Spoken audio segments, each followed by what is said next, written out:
If everybody bought one bag of coffee in Canada, I could literally solve a national crisis overnight. Tonight, one man's dream of turning coffee beans into clean water for communities. This community has suffered a lot over the years because of racism. And for that, I apologize. The Thunder Bay Police Force officially apologizes for racism on their force. This is the one where I met my stunt double. Let me in. And we take a look at a young Sioux actor who is turning heads in the film and television industry.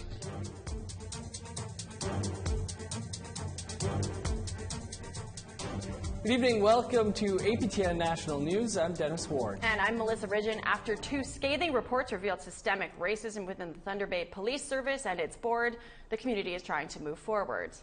The police board held a public event Sunday to formally acknowledge and apologize. Willow Fiddler has more. The Thunder Bay Police Service Board is ready to move forward, and they're starting with an apology.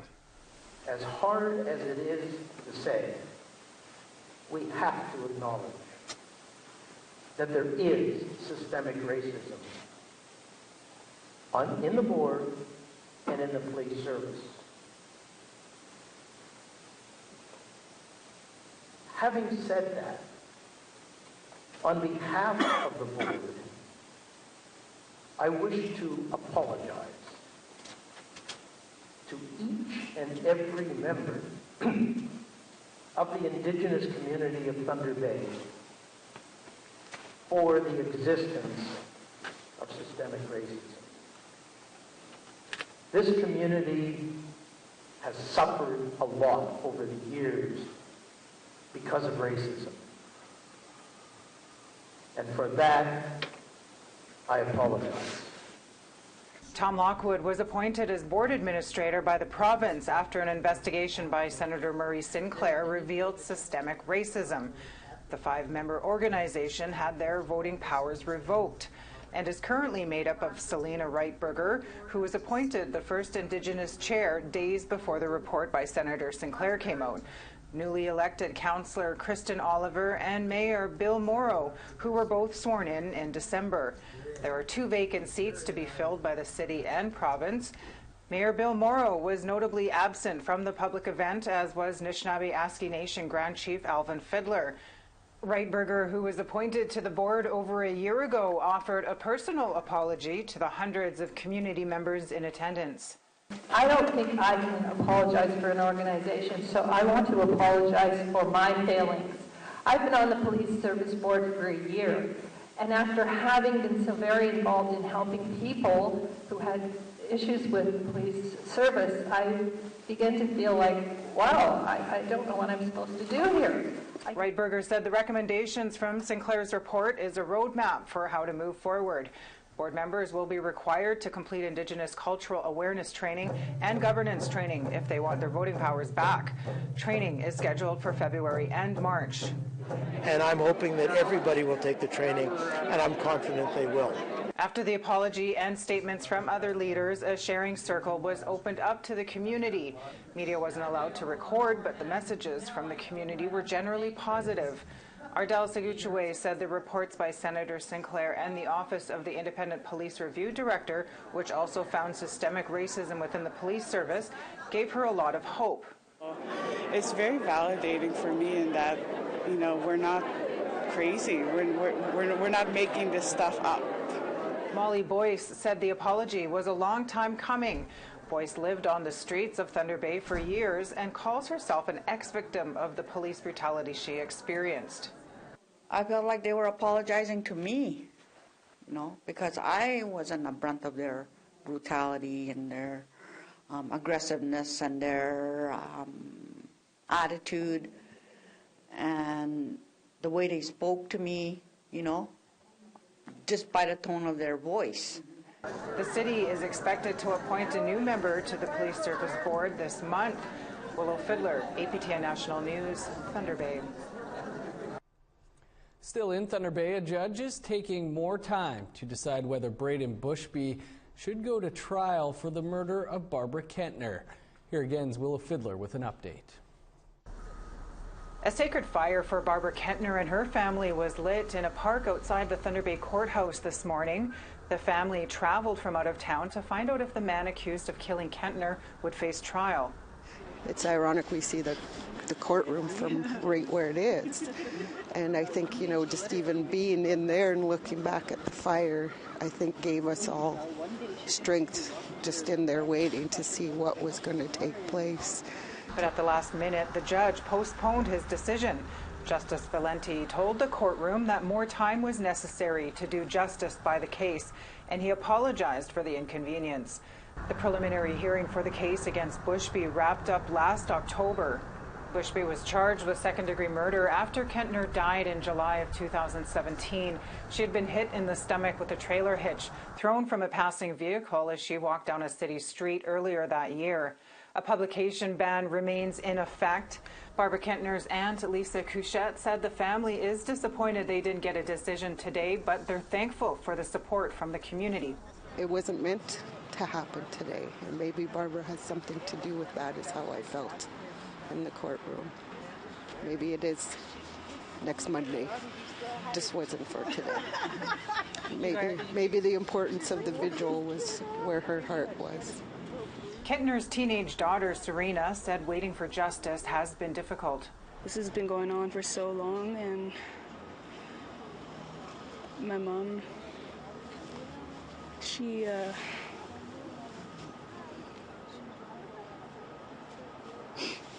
deserves justice.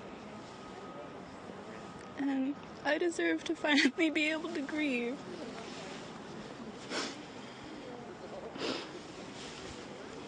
And I don't know, I just want this to be all over so I can finally start grieving. The judge is scheduled to deliver his decision on January 21st. Willow Fiddler, APTN National News, Thunder Bay. Contaminated water is still all too common on many First Nations, but one man wants to change all of that through the sale of coffee. APTN's Todd Lamarand explains how the sale of bags of coffee beans can be turned into clean water. Ron Geyer is installing a water purifier in a home on the Pikwakanagan First Nation. I would trust it. Delicious. Well, one of the nice things about this method of purification is the water's sweet tasting. It's one of 3 of these systems being installed today. The next one is in a home where the water is contaminated by uranium. Jugs of water must be used instead of the tap water. It makes everything difficult because I can't lift those big jugs, so it makes it harder on me to pick them up and use water to cook or rinse or anything. Luloff also has 5 children. She constantly has to monitor them to make sure they don't drink the water. Having to remind them that you can't rinse your toothbrush or you can't use that water for your brushing your teeth or having a bath when they put the water in their mouth, it's pretty difficult. Mark Marcellet Nwegabo is the driving force behind this initiative. Well, my purpose is bringing clean drinking water to our communities across Canada, and today is a very exciting day for me for starting off 2019 to be able to finally follow through with the cause-driven movement. He's doing it by selling bags of coffee through his company, Birch Bark. Really, on my e-commerce Shopify site, 50 bags of coffee provides 1 certified water purifier, and then when retail stores take on my coffee in their stores, it's 100 bags of coffee for 1 purifier. They retail for $15.99 each, and based on coffee sales, he'll provide free purifiers to First Nations communities in need. If everybody bought 1 bag of coffee in Canada, I could literally solve a national crisis overnight. But today, he needs to convince Pikwakanagan Chief and Council of the merits of his enterprise. These systems are a means for people to have instant clean drinking water, and so that's my purpose, and that's the mission that I'm on. So we'd also then like to test the water, if the filter system's been in for a while, to have that water and test it and see if it actually works as proclaimed to work. So the water is tested before and after the purifiers are installed. We need to have a look at it and see whether the results that come out of it meet the standards and the expectations of the membership in the community.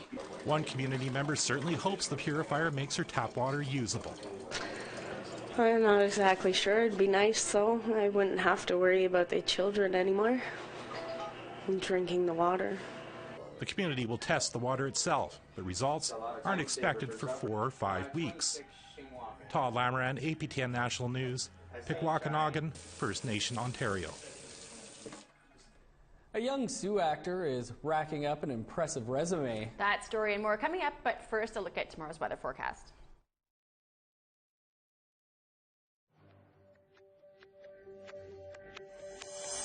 We've got -4 and snow in St. John's, 0 and snow in Halifax. Inukjuak's in at -29 and snow. Nain, cloudy at -17. Chibougamau, -14 and snow. -22s for Val-d'Or. -2 and snow in Sarnia. -5 and snow in Peterborough. -24 and sunny in Big Trout Lake. -19 and sunshine in Wawa. Lots of sun in northern Manitoba. Pukatawagan's in at -27. God's Lake, -23. Norway House, -23. -21s for Barons River and cloudy. -20 and clear in Winnipeg. -19 and snow in Saskatoon. -13s for Regina and Estevan. Snow there too. Uranium City, sunshine. -29. Same with Stony Rapids. -20 and sunny in La Ronge. -18 and snow in Meadow Lake.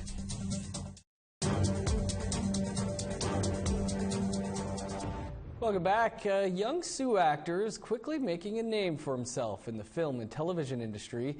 Sky Pelche already has one major motion picture under his belt and a new television role. As Brittany Hobson shows us, this is just the beginning for the teen. This is the one where I met my stunt double. Sky Pelche is only 16 years old, but the actor has already racked up an impressive resume, including a supporting role in the adaptation of Richard Wagamese's novel Indian Horse, and a role in The Pinkertons, a Western police show from 2015. Har. Good. Now, put it together. Har. Miss. Drop the case. The teen is now tackling the role of Kip on the second season of CBC's Burden of Truth. I was kind of like a troubled kid, and I committed a crime, and I got chased by police. Pelche's venture into acting happened by accident about 6 years ago. My papa seen me in a play, and he said it was pretty good, so I told my granny, and she got me into acting by this agent. 3 years later, he landed a role in his first feature film, Benjamin, an Indian Horse. It was a really cool experience. I met a lot of cool people. I learned a lot of things. It was almost like I was in the past. It was pretty cool, because the set was real. Navigating the world of entertainment has been a learning process, says his grandmother Linda. She says actors like Ryan Black have helped the family. I was probably more scared than him because I didn't know what to do. But if it wasn't for Ryan Black backing me up and helping me, he says call me anytime, and then his agent just supporting us so much, and just he's the one that taught me a lot. Linda does double duty as Pelche's caregiver and manager. She travels with him to set locations and acts as a pep coach when needed. He did want to quit a couple of times, but I didn't let him quit because I just told him you're a leader and not a follower. So here he is, he's still doing it, and I'm just happy that he didn't quit. Pelche hopes to be a role model for other young Indigenous actors someday. He's already there with his younger cousin. As for his next gig, do you have a dream role that you see for yourself? Be in the Avengers. Burden of Truth airs Wednesday evenings on CBC. Brittany Hobson, APTN National News, Winnipeg. It's time for another break. But before we do, a look at tonight's season finale of Face to Face. Our guest is the so-called Titan of Cannabis, Opaskwayak Cree Nation Chief Christian Sinclair. It's been in our community for many generations. The reality is it's the black market that has been prospering off of it. with no benefit to the community or to the governments. So with the fact that it was going legal, turned the tables where it would allow for employment, business opportunities, and a social benefit to the community by way of, in our case, we now have 16 employees in Opaskwayak Cree Nation. We have revenue being paid under a long-term lease through the retail footprint, and that we have new opportunities coming not only with that operation, but provincially and nationally.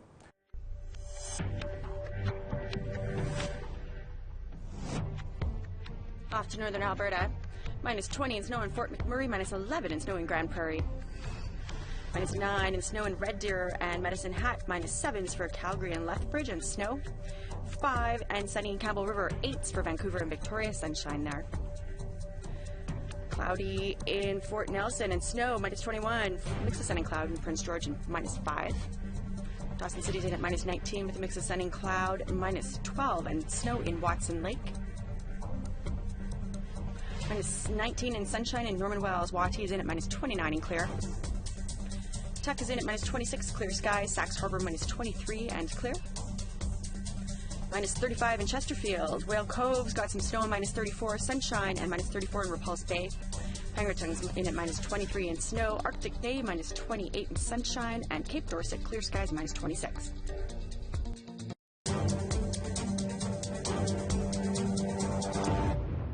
Welcome back. Accepting their music and their in-your-face attitude was a challenge for a lot of people when this Maori hip-hop group hit the scene in New Zealand 30 years ago. Now they've been inducted into that country's Music Hall of Fame. Here's our friends with Maori TV with a look at the legacy of Upper Hut Posse.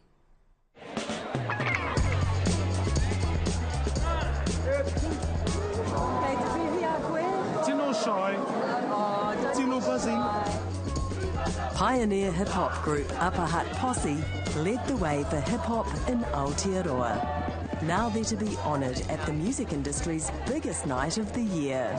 Recognition of activism all around the world by Indigenous people. And the main thing is that we're still alive, I think, first and foremost.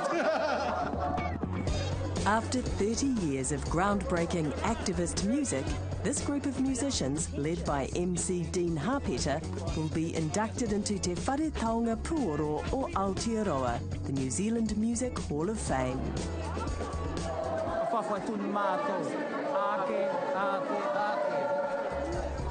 As the Tohu Whakareretanga Legacy Award recipients. And then I said, I had to go back through there. I've got to say, I was of two minds when I first heard it. I don't like the name of it for a start. The New Zealand Music Hall of Fame, because I f*** New Zealand, don't call me a Kiwi. Aotearoa is the name of the country. I have a problem with that word, it's a racist word. But it says, look, hey, let's just make it bilingual.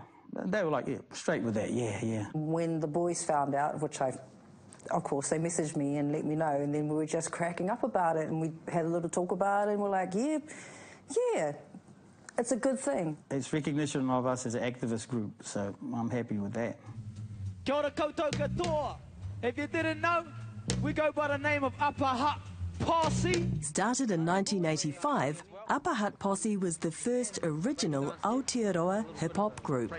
We came out of a group of, let's say, 12 or 13. We were just having jam sessions. This is like 85. We decided, let's do this. And that was me, my brother MC Wire, Blue Dread, and DLT. Musician and television presenter, producer and director Tere Moana Rapley joined Upper Hut Posse aged just 14. Ben's house was around the corner from school, so I just walked there one day after school and sat in the garage with them, and they were rapping, and I was watching them, and I remember when they were going through the lyrics for Air 2. Stand proud, say it loud. They let me have a go at it, but I was like, rap it like what? Yeah, and that's basically how it is. I don't know if there was ever an official, you're in the band. I just kept on turning up, really, didn't I? After that first day, it was like, yeah, when you let us, like, yeah, she's in there. We needed a female, and it was really my insistence more than anyone else's. I said, because I've got songs, I ain't singing them. You singing them? You singing them? Nah. So, but I want a female voice in there. From day one, activism was the heartbeat of Upper Hutt Posse. The activist aspect of the music of Upper Hutt Posse and for my life, that is my life. The radicalism, the fight against oppression, that's me. That's all I want to do. People that know me know that that's all I want to talk about, or talk about music. Those are my two topics, politics, struggle, and music. I'm happy I've found what I want to do, but it's from a long ago, from when I was 8, 9 years old. In 1990, Upper Hutt Posse went to Detroit to visit Louis Farrakhan from the Nation of Islam. There's only 2 people I want to meet on this planet, so this was like, actually it was probably around 86. See, one of them is Sid Jackson, and the other one is Minister Louis Farrakhan. And so I met Sid Jackson in around, maybe later that year in 86. Yeah, I'm quite sure it would have been. And then, so this is really it. I'm going to meet Minister Farrakhan. So it was a big deal for me. I will strive to love my brother. I was just a quiet kid that was there, and I mean, I didn't understand what it was, fully what we were doing, and I'd listen to Minister Farrakhan's and the tapes that Word used to play as well. So I'd heard those things, but I still didn't understand what it was that we were doing. It wasn't until many years later that I understood who Minister Farrakhan was. You're transcribing stuff from some of your videos though, right? Is that what you were saying? Yeah, for part 2. Yeah. These days, Dean Harpeta, Te Kupu, D-Word, is writing a book so their stories are not forgotten. Keyboard, and this is one of the rhymes that we did then. Right. MC Cool Running, T-Rap Cool Breeze. Rocking a rhyme with the greatest of ease, with our DJ DLT on the twin tin table, mixing and scratching because we know he's able. So you must have rapped this, perhaps. It's me, T-Rap. Because you didn't have a name, so T-Rap. It's me, T-Rap. I rap originally. Don't brag, don't steal, don't come on easy. I think I wrote that.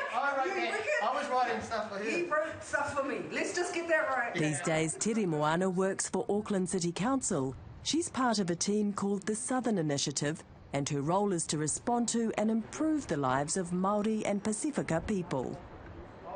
It's about healing and expressing and enhancing and engaging, and those are the things that's the reason why I actually do it. Yeah. So I've been busy.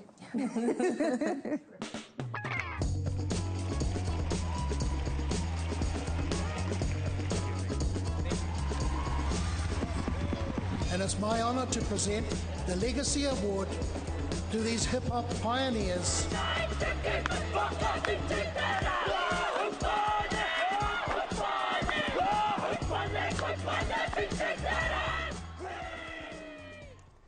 Melissa was a huge Upper Hutt Posse fan back in the day. That's your APTN National News for this Tuesday. Stay tuned for the season finale of Face to Face with the King of Pop, Christian Sinclair. That's next. I'm Dennis Ward. And I'm Melissa Ridgen, and tune in to In Focus tomorrow afternoon at 3 p.m. Eastern Time as we explore Indigenous satire. Have a great day.